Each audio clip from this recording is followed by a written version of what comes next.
Ready, set, Welcome to the Dynasty Nerds Fantasy Football Podcast, where we discuss Dynasty strategy, rankings, and all things NFL. So get ready to geek out on fantasy football with your host, Rich Dotson. And welcome to the Dynasty Nerds Fantasy Football Podcast. I'm Colonel Chris Meeker, commander of Wright-Patterson AFB. We were so lucky this week to get to host the legendary Dynasty Nerds Fantasy Football Podcast with your host, Rich Dotson. Oh, hey, everybody. And Matt O'Hara was here. He's not here tonight, but he was here in person last week. And we got our legendary pussyfoot, Garret Price. He was here last week having fun with the United States Air Force. What's up, guys? Oh, pussyfoot Price. It goes everywhere. It's everywhere, Garret. It's all across the world. I had to say it. Rich told me I had to say it. It was so awesome having you guys out here last week. And I got to tell everybody, we are one of the largest, most important bases in the United States Air Force here at Wright-Patterson Air Force Base, Ohio. We're in Dayton, Ohio. We had 2,000 people come out last week to watch a live Dynasty Nerds Fantasy Football Podcast. They did an hour talking about their redraft show. They did an hour answering. We had 30 live fantasy football redrafts going on with service members, both military and civilian, that work here at Wright-Patterson. During the middle of these drafts, our airmen were going up to ask the Dynasty Nerds questions about who should I draft next, what should my strategy be, all sorts of cool stuff. I think hopefully we got that hour on recording, but it was just an awesome experience to have you guys out here, to get to know you, and I can't wait to do it again next year. But that's a tee up for in the military. Whenever you go to, we make all these plans. Whenever we get to the battlefield, nothing ever goes as planned. We have a phrase that says adapt and overcome. We had a few things that didn't go to plan, right, Rich? Oh, yeah. So here we are. We're overcoming. It's just too much. Too hard to handle. You know what I mean? So here we are. Yeah. And of course, so we went out to the Air Force Base and we recorded a live show, like Chris said, for like 2,000 troops. It was absolutely amazing. Oh, cool. The intro of the show was so good. We had such a loud cheer, and we got all the video, but not for us to think about it ahead of time to have a practice to make sure it was recording. It didn't record. So we got the Q&A. We didn't get the live show, but it was unbelievable out there. I mean, like Chris said, 2,000 troops. Chris, the colonel here, smoked over 600 pounds of meat for all 2,000 people. It was some of the best smoked ribs I've ever had in my entire life. The sandwiches were unreal. Garret, you were chowing down on those things, no sauce. Oh, yeah, you didn't even need barbecue sauce. They were that good. I mean, don't get me wrong, the barbecue sauce was delicious too, but we were running tight on time, so we were shoveling them in, and man, fan-freaking-tastic.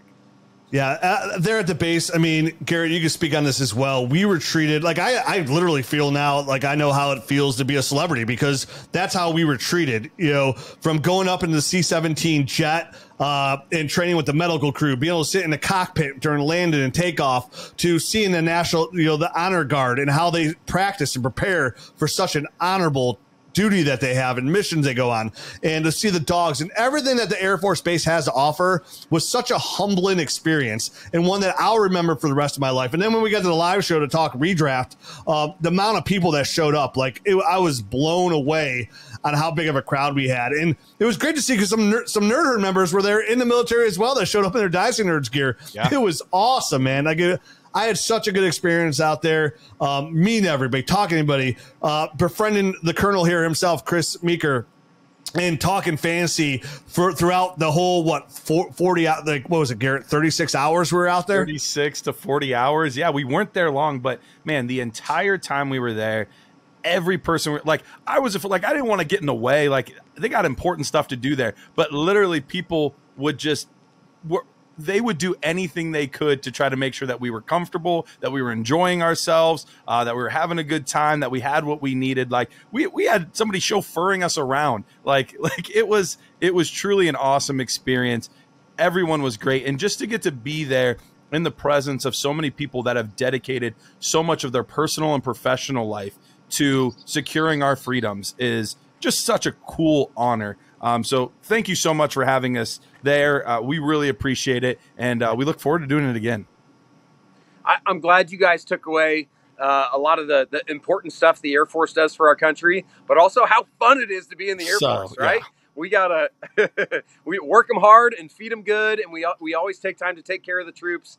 And we have a great team here at Wright-Pat and a great team in the United States Air Force. It was awesome you guys could be kind of part of the Air Force for that 36 hours. Yeah, I felt like a service member there, and that's the first time I've ever been in the military. And shout out, like Garrett said earlier, Lieutenant Graham, who was there every second that we needed her to drive us around and take us and show us everything. So shout out to Lieutenant Graham.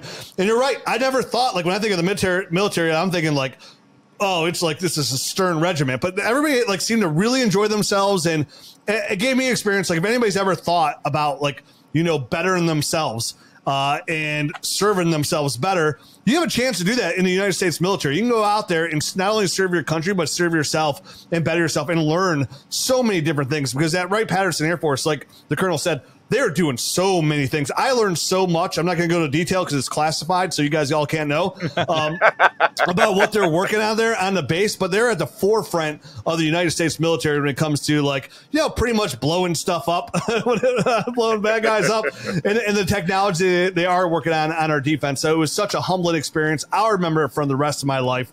It was so great to meet everybody and the way we were treated. I can't wait to go back next year as well to do it all over again, because this is the one time we get to talk redraft. And like you said for the Q&A, Chris, like how many people there that played fantasy football for the first time? Like there was that all women's league, and we don't have no idea what we're doing, but we had so much fun. And then for the people that already played fantasy and that loved it, that maybe they can grow and learn how to play Dynasty fantasy football. And then obviously for the people that already played Dynasty, it was great to talk them up as well. And we're actually going to get an Air Force Dynasty League going as well. So it's going to be pretty fun. Yeah, we are. I can't wait. And while we're there, Matt had a big shock. He had Miles Sanders as his running back 6 overall. And, that kind of took a lot of us aback, and Matt kind of explained himself.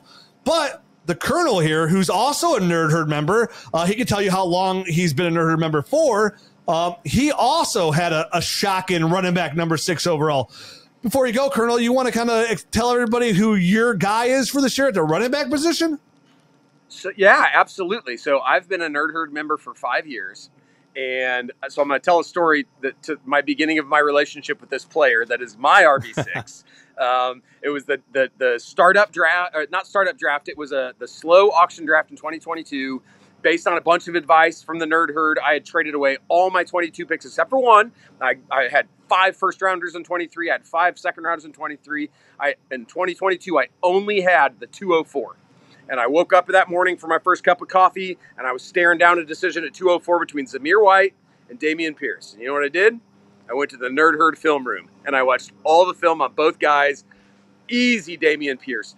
Significantly more dynamic. They didn't use him at Florida like they should have. Significantly more dynamic. He had a really good rookie year, cut short by being a rookie for the first time in the NFL, lost some games at the end of the season, but crushed it when he was in there. And now, spoiler alert, later in this episode, because I've heard it all before, because this is the second take, Rich is going to talk about the Kyle Shanahan coaching tree. That tree is now, those roots have extended down to Houston. Bobby Slowick is scheming up an offense for a rookie quarterback with a mediocre offensive line. I think Dameon Pierce has a chance to maintain his volume in the running game and just explode in the passing game. The only downside is, can he play 16 games again this year, 17 games now?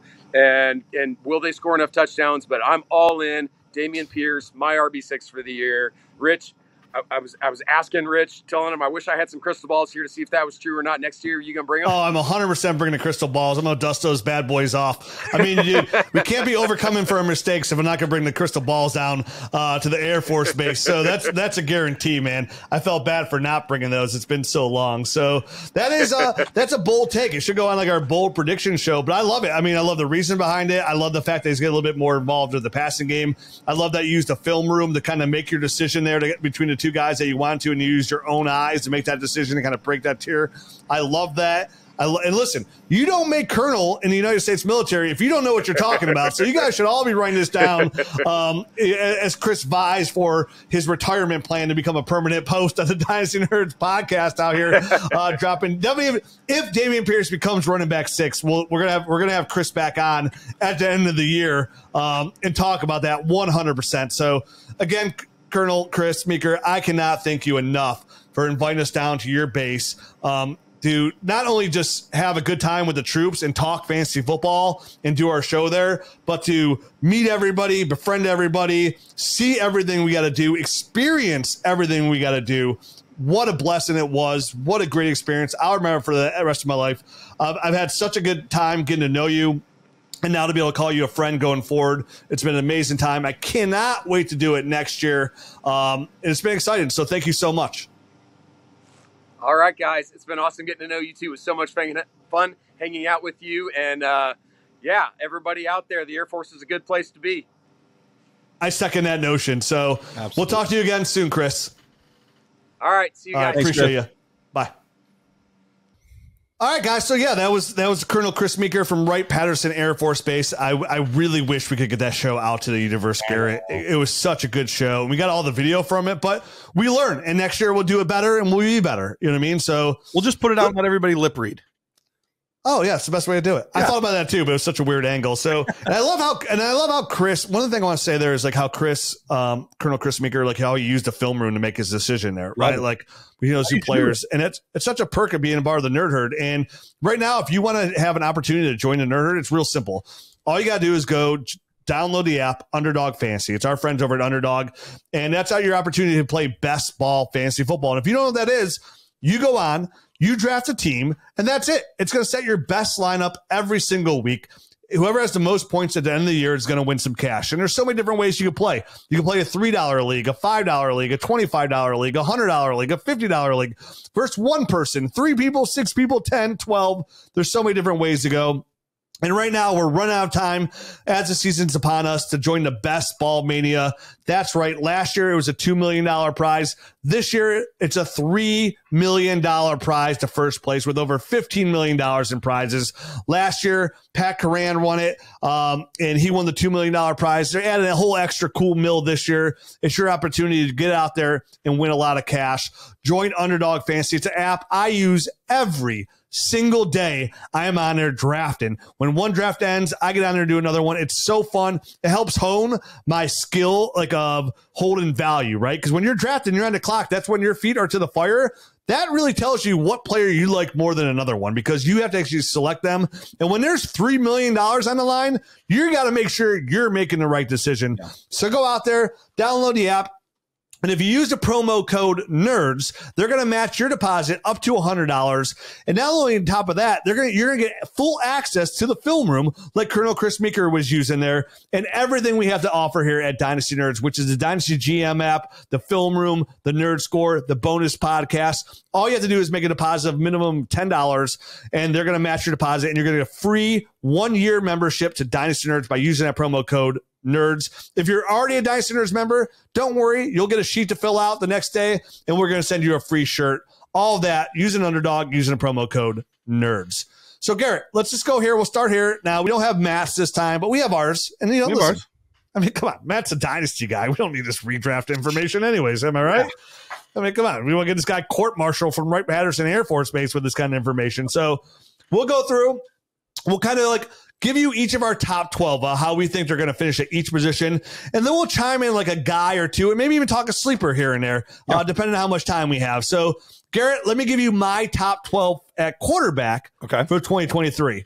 In order, Pat Mahomes, Jalen Hurts, Josh Allen, Justin Herbert, Joe Burrow, Lamar Jackson, Deshaun Watson, Justin Fields, Trevor Lawrence, Daniel Jones, Tua Tagovailoa, and then I got Kirk Cousins in there at number 12. How about you?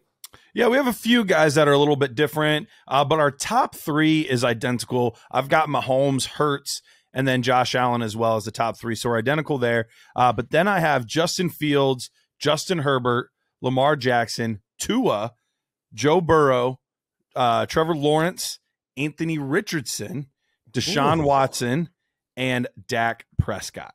Wow, I got to act surprised here, but since we already did this show live, I knew you had Anthony Richardson here. Already knew. So I'm just going to go forward. I'm just going to pretend like everything's kind of a shock to me when I hear these lists because we were doing a show live, nobody knew each other's lists, so it was kind of like we're doing this crazy react. I know Matt's had some crazy ones, like the Miles Sanders one out there. So the first one that really startles me here is Anthony Richardson. Tell me why, Garrett. Do you think how high do you have him? 9? I have him at 10. 10, which is a little bit lower than 9. Tell everybody why you think Anthony Richardson is going to finish at quarterback 10. Yeah, I know traditionally we don't see a lot of rookie quarterbacks inside the top 12. But I feel pretty confident. One of the biggest things is they need to start enough games. That's why often we don't see rookies, because they typically don't start enough games. Two, it's because passing wise, it takes a little while to get acclimated to the NFL game. Well, I don't really care that much how many passing yards he has this year. We saw Justin Fields be the number 6 overall quarterback last year, and he only threw for 2,200 yards.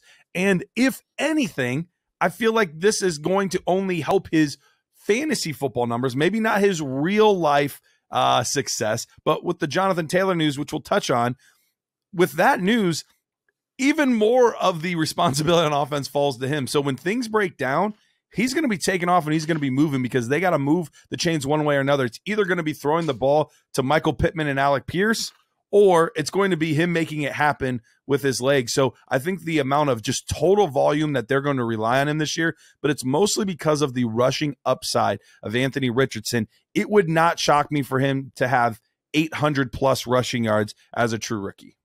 Yeah, and you mentioned like going to the Colts to bring over Coach Steichen there. Who do you coach up, Garrett? Jalen Hurts. Yeah, and that's where like you see a lot of these like rushing quarterbacks. They average about 30 rushing yards per game, but we saw Jalen Hurts average about 50 rushing yards per game. So I can easily see Anthony Richardson doing that as well. Nobody escapes pressure better last year in college football than Anthony Richardson, and the Colts were one of the number 1 rush quarterback teams in the NFL last year. So that combination already kind of gels really well. And we kind of saw him do that in the preseason too. Escape the pressure, make things happen with his legs. And we know that's where the juice is with these quarterbacks. That's where we see like all these quarterbacks we talked about are rushing quarterbacks for the most part. And they offer some of that rushing upside. And that's how you become a high-end top fantasy football scorer. And we know, whether it be super flex or fantasy, nobody's outscoring these quarterbacks. So this is a really good position for Anthony Richardson. And it's why, like, one of my guys I have here, where a lot of people aren't still, they're still doubting it. My guy, right? My former, who I was president of the fan club for, Daniel Jones. It's why I still have him as my quarterback 10 overall. Why we have Anthony Richardson? Because of what he brings with his legs. When he came out of Duke, we talked about, and why I fell so in love with him. Like, he's one of the most valued rushing quarterbacks. Like, people don't realize how athletic Daniel Jones is. And I don't know if it's because of his appearance, the fact that he went to Duke, but he's one of the most athletic quarterbacks in the NFL. And the fact that he's going to be in Brian Dable's offense for the second year in a row, and how much a difference Brian Dable made in year 1, I expect that to I'm just looking for positive regression here for him to keep like just building on top of there and even increase those touchdowns totals. You're talking about somebody that last year ran for 708 yards, was 5th most amongst all quarterbacks, and 7 touchdowns. And when you think about his numbers, you're like, oh, is he a really good rusher? Yeah. His total rushing numbers were only 52 yards less than Jalen Hurts, only 54 yards less than Josh Allen. And, you know, obviously Lamar Jackson only played 12 games, but a little less than him as well. So when you think of Daniel Jones, you think of these rushing quarterbacks in Allen and Hurts. You don't think of Daniel Jones, but he is right there, because that's less than 2 yards a game, essentially 3 yards a game is what he's rushing for, a little about 2.5. So he averaged 5.9 yards per carry, 44.3 yards per game. And in his passing, he threw for 3,205 yards. He was 15th in the league there. And he was 8th total all in completion percentage, was 67%. His 5 interceptions were the lowest of all QBs in the leagues that played 10 games, except for Jimmy Graham out there. But he had 4 and he only played in 11 games. So he probably would have thrown more. So he's really safe with the football. He doesn't give you those negative points. He gives you those points with his legs. And they've thrown a guy like Darren Waller, who should be one of his number 1 targets, increase his red zone ability, and Saquon that passing game. I look for Daniel Jones to repeat there. Yeah, the biggest thing for me is he needs to continue his scramble rate, because that was one of the biggest things for him last year. He had the 2nd highest scramble rate in the NFL, only behind Justin Fields. So if he is still as apt and willing when the play breaks down to take off and run with his legs, we're going to still see some huge numbers. That's the one thing that's the number I'm really keeping an eye on this year. Yeah, I mean, it's a lot of questions for a lot of these quarterbacks too. You guys, that's the same thing. Like, hey, will Lamar still run as much? Will Josh Allen still run as much? Yep. You know, will Jalen Hurts still run as much? So it's always going to be a question, but I feel like you never take away a quarterback when they're young, right? That that positive yardage there.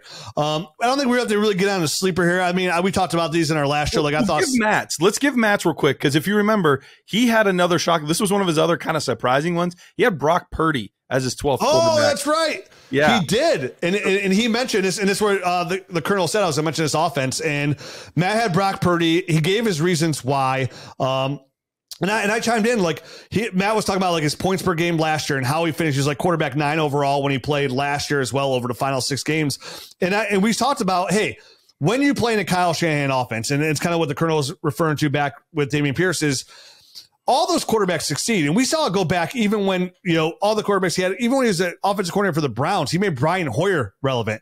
He always makes quarterbacks relevant because of the system that he runs it's constant motion, right? Like he's trying to constantly keep the defenders on their toes, whether it be the running back, the receivers, everything is quick, fast, and in motion to cause that confusion. Always putting your quarterback in position to find success.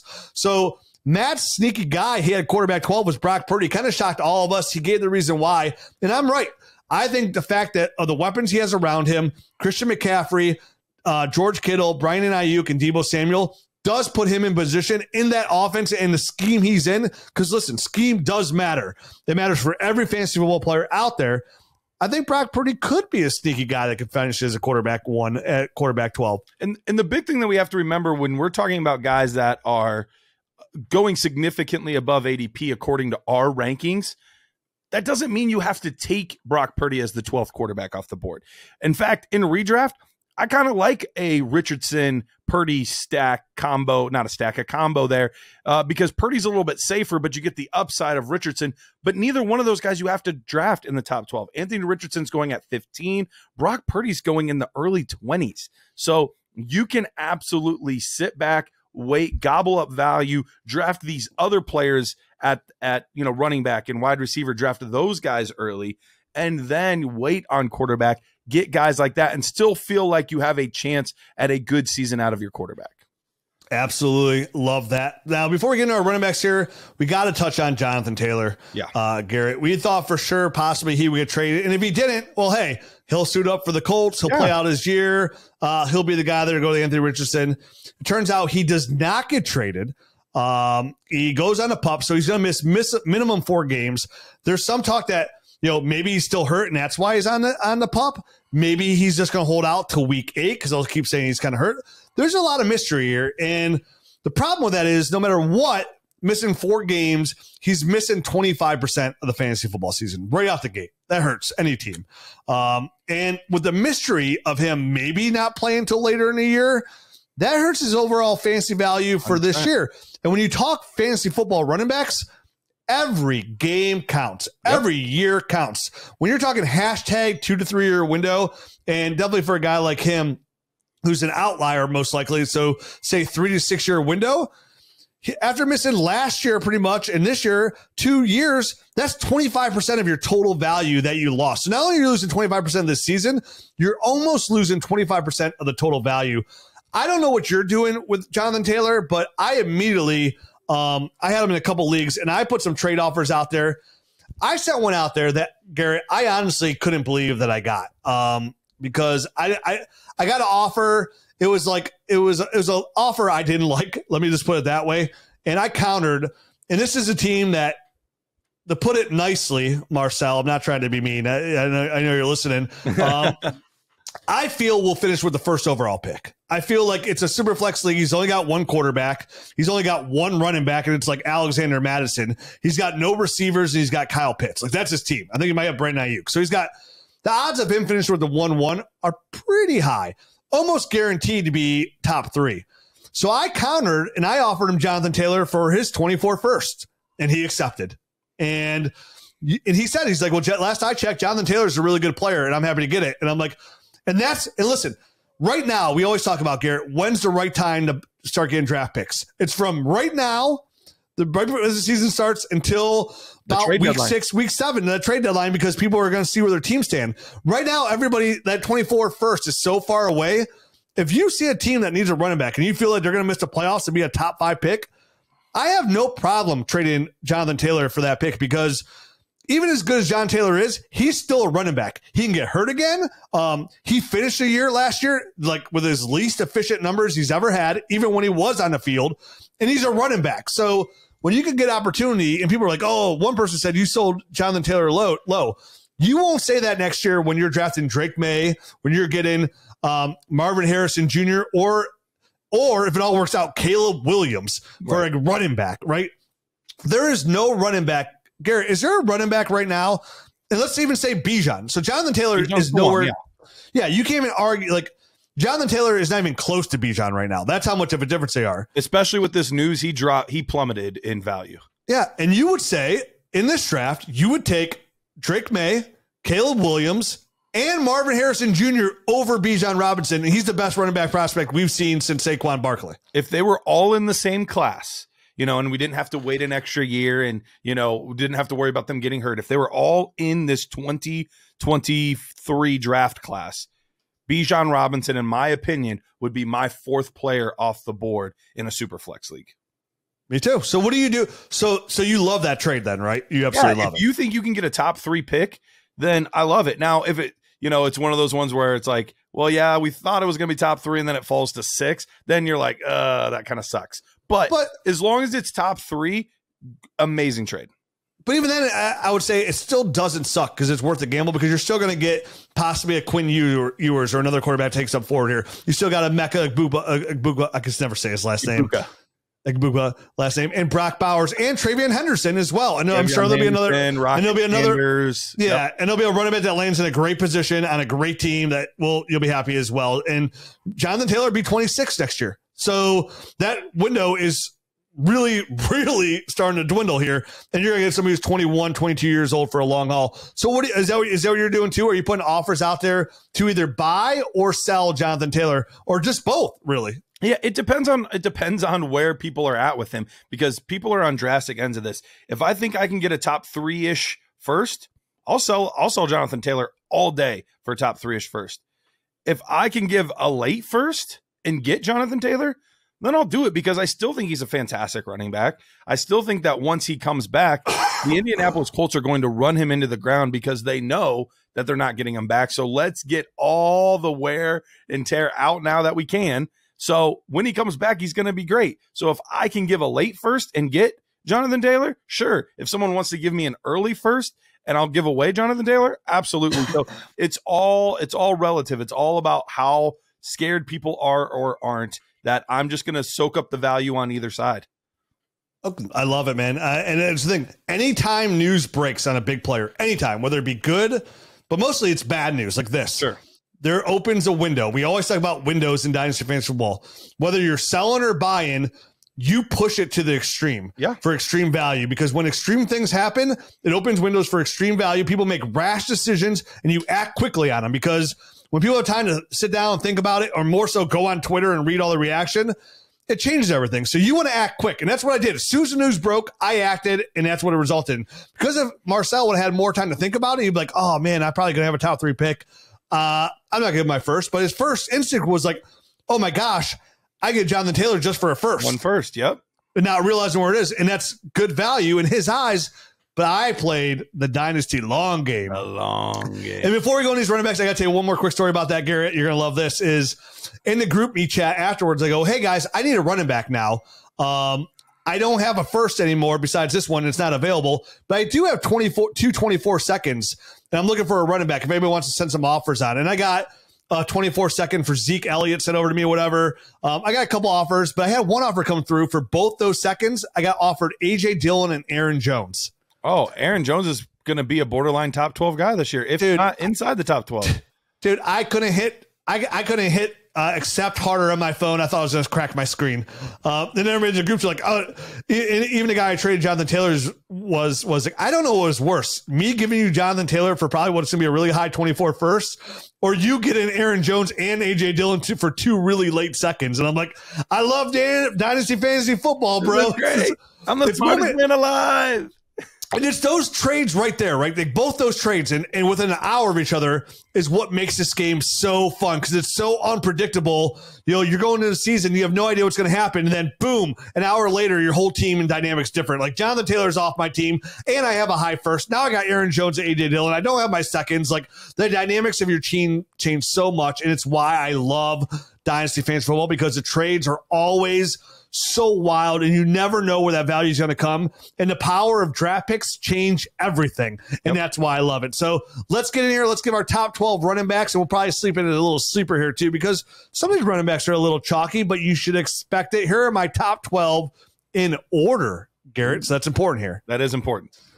1, Christian McCaffrey. 2, Bijan Robinson. Woo. 3, Nick Chubb. 4, Austin Eckler. 5, Saquon Barkley. 6, Tony Pollard. 7, Jahmyr Gibbs. 8, Josh Jacobs, which now that Josh Jacobs is signed, I would probably amend this, and I would probably put Josh Jacobs right around probably 6. You know, worst case 7 here, but I have him in 8. 9, Aaron Jones. Hello, second round pick. There you go. 10, Derrick Henry. 11, Joe Mixon. And 12, Najee Harris. Garrett, hit me with the good stuff. Oh, all right. Here we go. I've got CMC at 1. I've got Eckler at 2. So only one spot below you. I do have Bijan Robinson. Matt was much lower. He's not here to defend himself, but he was much lower. He had him closer to like 8 or 9, I believe. We were definitely a bit higher on Bijan. Nick Chubb then at 4. I wanted to figure out a way to get Nick Chubb higher. Couldn't figure it out, but I have Nick Chubb at 4. Derrick Henry at 5, Tony Pollard at 6, Saquon Barkley at 7, at 8, I also have Josh Jacobs, 9, Najee Harris, 10, Jahmyr Gibbs, 11, J.K. Dobbins, and at 12, the homie, favorite Williams, Javonte Williams. Tell us why you have Javonte Williams. And I already know why, because I just want to say this, because I kind of talked down Javonte Williams in the beginning of the year, like because of the injuries. Most people don't do that. I take it all back. He's an outlier. What he's done and how he's come back from it, again, not just the MCL, but the PCL and the LCL, like he's a true outlier. What he's done, don't ever use anybody else. Well, like Javonte Williams came back. He's a complete outlier. What he's done has been nothing short of a miracle for how quick he's come back and how well he's come back. But tell our listeners why Javonte Williams will finish as a running back 1 this year. Yeah, and that's one of the big things is when you can have somebody that can recover that quickly, that shows you a few things. 1, that they're a freak. But 2, how dedicated he was to his rehab. And I remember talking about that as to like how good of a student he was. He's always been very dedicated in every part of his game. And so to see him do this, it is truly incredible. So that's part of it. 2, I love him being there with Sean Payton. Sean Payton's gotten the most out of his running backs, a lot of value to the running backs. But the biggest reason has nothing to do with any of that. The biggest reason is because I think he's going to be a lot more involved in the passing game than we originally anticipated. Last year, in the 3 games that he started and completed, because obviously in week 4 we lost him. So in the 3 games that he started and completed, averaged 7 targets per game. So he was getting the ball thrown his way a lot. And you're like, well, yeah, but that was, before Samaje Perine and before Sean Payton got there. In the 1 preseason game that they used him, and the starters only played in 1. In that 1 game, he played roughly a quarter, 5 targets in that 1 quarter. So I think they are going to be throwing him a lot. Part of that is going to be because of Sean Payton, how he likes to get the running backs involved in the passing game. But the other part of it is what I've talked about almost every single year. These younger quarterbacks, when the things break down, they're going to take off and run. You see it, that's what Anthony Richardson's going to do. That's what Justin Fields is going to do. And even the guys that we don't consider like the elite athletes, but are still good athletes, Trevor Lawrence and all those guys, they're going to take off and run. But what do the older quarterbacks always do? The Phillip Rivers, the Tom Brady's, the Ben Roethlisbergers, and Russell Wilson is finding himself in that spot now at age 34, 35, whatever he is. They check the ball down. They're not looking to take off and run as often. They're looking to check the ball down, and that's where Javonte is going to be. And I think that's going to really be the thing that propels him from a mid-range running back 2 to sneaking into the running back 1 range. Absolutely love it. And I will no longer argue that, and I like the value there. And you'll see a pattern here. For most part, out of all these running backs we have here, they're all pass catching running backs, right? In our top 12s. Nick Chubb, he's not a pass catching running back, but we all looks like he's going to get way more involved in his passing game. We saw he was able to do it when Todd Monken was here when he had 3.1 catches per game. And we talked about a week or so ago, if you would add just a couple more catches per game to Nick Chubb, he had an opportunity to be the number 1 overall fantasy football running back. Overall, that's how talented he is. And that's why, Garrett, I have Bijan Robinson as my running back 2 this year. And I kind of wanted to have him as my running back 1 overall, but I couldn't do that Christian McCaffrey because of his track record, because of how valuable Bijan is in the passing game. You could line him up and put him in a slot receiver in a receiving position, and he could succeed there in fantasy football, not just where he does between the tackles. He goes to an absolutely perfect spot with a good head coach that, okay, I'm not going to say he's a good head coach, but a head coach that loves to utilize his running back, right, and focus on him, and he's the focal point of the team. He goes to a team that has a very good offensive line. And this is a team last year that led the league in yards per carry and yards overall. They averaged 4.9 yards per carry last year and 2,209 yards rushing for the Atlanta Falcons. And Bijan's going to get all of that on top of the passing game, right? Outside of Drake London, Kyle Pitts, you're talking about guys like Olamide Zacchaeus. I think they only have like 4 receivers on the roster as well. So this is a really good position to Bijan. I think just like when we saw Saquon Barkley and Zeke Elliott come out and be the running back 1 overall and how involved they were in the passing game, same thing for Bijan. It's not just his elite running his power, his vision, everything he does really well. He's so talented in the passing game. I think that with his rushing capabilities has a chance to put him as a number 1 overall fantasy football in 2023. So I love him there. That's why I have another rookie we're there too, Garrett and Jahmyr Gibbs, down my list right around number 8 now. It's just because you don't spend a top 12 pick. And the fact that we're going to take him number 6 overall in that draft show, potentially how involved he's going to be in his Ben Johnson offense and how good of an offense it is this year. And when you look at the Detroit Lions, they targeted their running back last year for about 20% of the time. This is a team that when they go out there and they throw the football, they had in 2022, they targeted their running back 21% of the time, which was 9th best in the league with 119 targets to their fantasy football running backs in DeAndre Swift and David Montgomery. Listen, all of that, not David Montgomery, Jamal Williams, I'm sorry. All of that is going to Jahmyr Gibbs this year. They have a point to prove that, hey, we invested in this kid very high in this really good offense, and they're going to utilize him. So his receiving game alone, we see this every year, right, Garrett? One of these guys who's mostly a pass catcher running back, they always finish as running back 1. If I had to put my money on a guy this year outside of a sleeper like a Jerick McKinnon, right, it's easily Jahmyr Gibbs for the Detroit Lions. Yeah, I don't hate it at all. I have him at 10. Was 11 before the Jonathan Taylor news, so I have him at 10 now. But I don't hate it at all. And we're talking a lot about the passing game work, and that's part of the reason Dobbins got into my top 12. I know traditionally he hasn't been utilized that way, but it was a very different offense under Greg Roman than it's going to be under Todd Monken. We talked about what Nick Chubb, his highest reception total, target total, all of that in his career was under Monken. I think the same thing happens with J.K. Dobbins. They're going to utilize him a ton. He's going to be featured a ton, and he's going to get the passing game work that he didn't get before. We are now in that 2nd year removed from the ACL, which is when we see things normalize for these running backs for the most part. So I am in on Dobbins this year for similar reasons as Gibbs. I think they're both going to be passing game weapons. Gibbs more so than Dobbins, but I think Dobbins will maybe get a little bit more on the ground.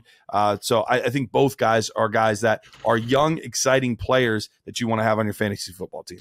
Yeah, and Todd Monken likes to utilize the running back in the passing game. Like I said earlier with Nick Chubb. Nick Chubb had his highest average catches when Todd Monken was the offensive coordinator for the Cleveland Browns. He averaged 3.1 yards, 3.1 catches per game. I got so excited, I'm letting all the gas out of my mouth. You're getting all gassy, all worked up, all hot and bothered. I'm a blowhard. And you look at J.K. Dobbins' numbers last year. If you look at his final 5 games, and it's even including that one playoff game, he had 505 yards. He put up 2 touchdowns.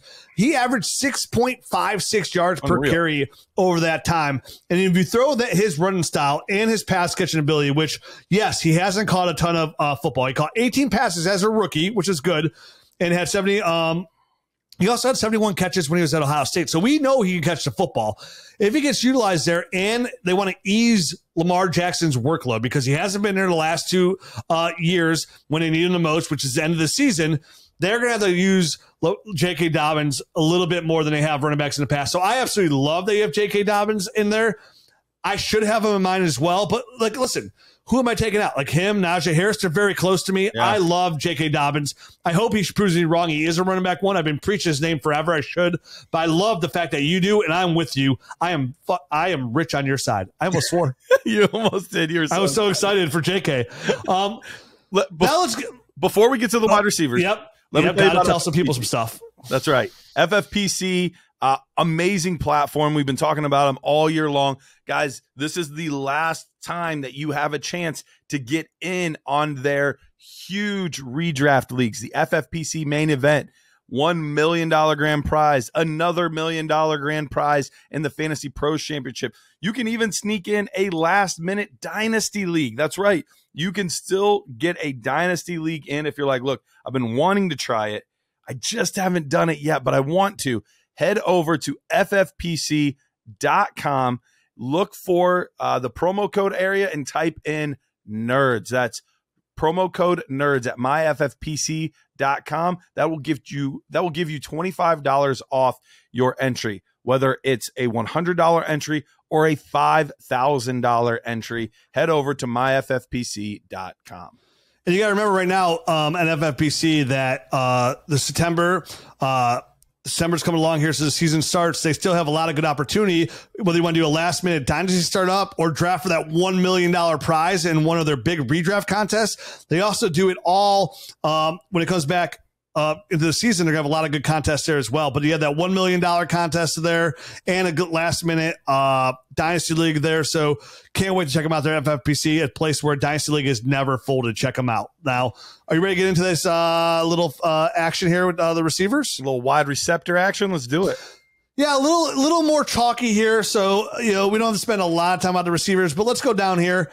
I got Justin Jefferson at 1, Tyreek Hill at 2, and I just did my family redraft league, Garrett, and I ended up with the number 1 pick overall. That my family thought there was something sneaky going on, but there wasn't, just the way it was on Sleeper. And my son had the number 2 pick, and he's a huge Justin Jefferson fan. And he's like, Dad, I really want Justin Jefferson. I was like, all right. And I was going to take Bijan, but instead I took Tyreek Hill, number 1 overall in the redraft league. No, I took Tyreek Hill. I got ballsy. So at number 3, I got Cooper Kupp. Number 4, Jamar Chase. Number 5, Stephon Diggs. Number 6, we'll talk about it, Garrett Wilson. Ooh. 7, CeeDee Lamb. 8, Amon-Ra St. Brown. 9, Devontae Smith. 10, Devontae Adams. 11, Jalen Waddle. And 12, A.J. Brown. Yeah, we're pretty close overall. I have Justin Jefferson and Hill as the top 2 guys as well. I flipped Chase and Kupp. I have Chase ahead of Cooper Kupp. We'll see. He might be back, but I'm worried about the elbow for Stafford more so than I'm worried about the injury for Kupp. But we'll see.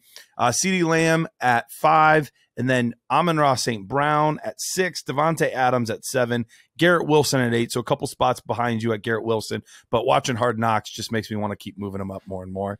Jalen Waddle at 9, A.J. Brown at 10, Stephon Diggs at 11, and then Devontae Smith as well at 12. Nice. So we both have 2 Eagles. We both have 2 Dolphins in there. And the reason I have Garrett Wilson at number 6 overall is this is somebody who had all amongst all rookies had 1,103 yards receiving. And doing that, look at the quarterbacks he did that with. I mean, Zach Wilson, atrocious. And then you look at guys like Mike White out there throwing footballs. Yep. And when you look at his numbers out there as well, of all those receivers out there that had, at least 100 targets, this is somebody where almost 19% of them, when Zach Wilson was throwing his football, were uncatchable. On average, about 16% of his catches were uncatchable. So he had quarterbacks who were throwing the ball, and he didn't even have a chance to catch them. And he still put over 1,100 receiving yards as a rookie. Now you come out here with that defense with Aaron Rodgers throwing the football, year 2 in the NFL. We always see these receivers take a nice step forward in year 2 when they got a whole year under their belt. I look for Garrett Wilson to take a massive step forward. I was trying to find a way to put him higher. Garrett, I know this is crazy, and I'm going to say it in my bold prediction show next week.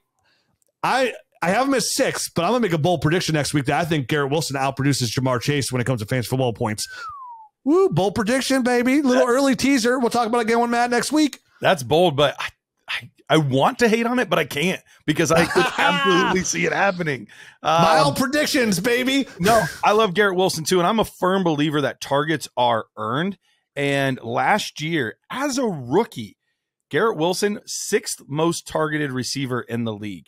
As a rookie, you just don't see that every day. But a potential sneaky sleeper guy, we've been talking about him a lot this offseason, Rich.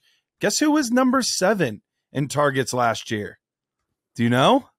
Deontay Johnson. Deontay Johnson, 7th in targets, but 0 touchdowns. I think that's going to change this year. But yeah, looking at my my receivers, fairly chalk. I mean, I guess I was a hair lower on Stephon Diggs and maybe others, but like fairly chalky for the most part. But one thing that I want to highlight is kind of going back to quarterback. I had Tua as the 7th ranked quarterback this season. Part of that reason is because I have Tyreek Hill as the number 2 guy, and I have Jalen Waddle as the number 9 guy this year. If those 2 guys are putting up those kind of numbers, chances are Tua's doing pretty darn well for himself. I think he's a very underrated asset, both in Dynasty and in redraft. I think this is one of your last chances to buy like quote unquote low on him, because if he puts up the numbers in this offense that he's capable of and doesn't get injured, because that's what we're concerned about. It's the injuries. If he can stay healthy, all of a sudden next year, we're talking about him dynasty-wise in a similar tier as Justin Fields and Trevor Lawrence and guys like that. Like, he enters that type of conversation because he could put up a 5,000-plus yard passing season with this offense. Yeah, and I have a sneaky guy here as well, is Michael Thomas. When you look at Michael Thomas, you know, he had an article come out and just said before, like his body just rejected all the screws in the metal they put in his foot, and he had a hard time working. And now he's saying he's finally 100% healthy. And we saw last year, before he got hurt again, Michael Thomas was wide receiver 9 in points per game overall last year when he played. So this is somebody with Derek Carr and Chris Olave on the outside, and put Juwan Johnson, Jimmy Graham, and Rashid out there. When Alvin Kamara comes back, if Michael Thomas stay healthy, you're talking about somebody who's going to be really great value in your fantasy leagues and going to be a sneaky wide receiver. That is your guy. So I like Michael Thomas.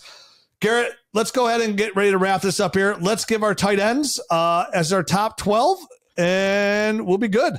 I know it's not as long a show as we did before, but hey, the second time around, it's a little hard for us to be as entertaining. Here are my top 12. Two of us, too. Just the two of us. Travis Kelce, Mark Andrews, TJ Hawkinson, Darren Waller, George Kittle, Dallas Goedert, Kyle Pitts, David Njoku, Evan Ingram, Pat Freiermuth, Dalton Schultz, and Tyler Higbee. All right. I have Travis Kelce, Mark Andrews, Darren Waller, TJ Hawkinson, Kyle Pitts, George Kittle, Dallas Goedert, Cole Kmet, Evan Ingram, David Njoku, Dalton Schultz, and Pat Freiermuth. And honestly, Rich, from 7 up, we don't really care. Like, you're going to have some sort of Travis Kelce's going to be at 1. Some combinations of Waller, Andrews, Hawkinson are going to be 2 through 4. And the other 3 are going to be Pitts, Kittle, and Goddard. Like, every list you look at, it's going to be roughly that. But what gets interesting is after that, because we always say those guys don't matter, but they only don't matter if we can't sneak one of them into the top 6 this year because they do so well. Is there anybody in there that you think could surprise people and be a good value at tight end? Well, how about first you explain why Cole Kmet's such a good value for you? Oh, I know fine. we all know I have my own husband. You have your husband too. That's true. Tell them your husband. Mine's Kincaid, but tell them about your husband, Cole Kmet, and why he's going to do so well. Yeah, Cole Kmet. I think everybody remembers the beginning of last year because it's the first data point, right? Usually the first thing that happens, that's why we always remember Sammy Watkins and his huge weeks, because it seemed like week 1 every year he had a huge week. So then people would buy back into Sammy Watkins because it's the first anchor point in the year that our brain sticks to. Well, the first anchor point on Cole Kmet was pretty gross. They did not throw the ball at all in Chicago. At all in Chicago. That's why Justin Fields only had 2,200 yards last year. One, I think that number increases drastically this year. I think they're going to be more committed to the passing game.